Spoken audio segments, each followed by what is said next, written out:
Ataların dini və Quranı qəbul etməyin çətinliyi. İnsan dini iki yolla öyrənir. Ya birbaşa Qurandan, ya da atalarından və ənənələrdən eşidərək. Əgər insan dini əvvəlcə atalarından öyrənibsə, sonradan Qurana yönəlmək və yalnız Quranla düşünmək ona çox çətin gəlir.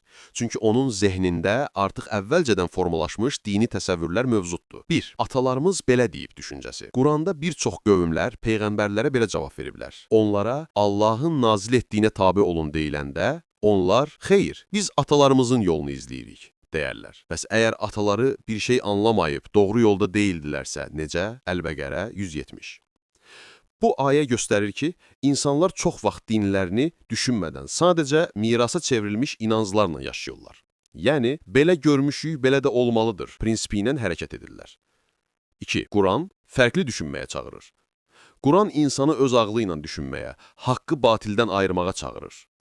Xeyr, onlar deyirlər ki, biz atalarımızı bu yolda gördük və biz də onların yolunu tutacağıq. Əz-Zuhruf 22. Bu ayələr göstərir ki, insan çox vaxt haqqı deyil, adəti qoruyur.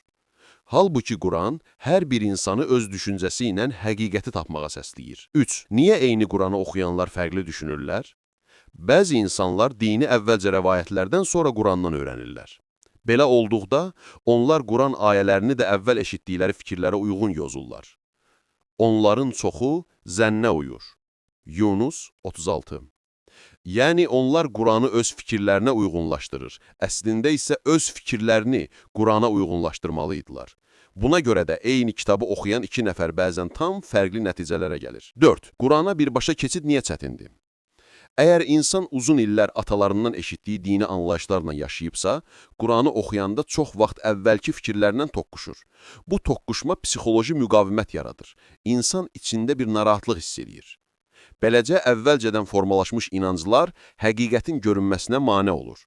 5. Niyə Quranı doğru anlayanlar azdır? Quranda bu reallıq belə ifadə olunur. Onların çoxu inanmır.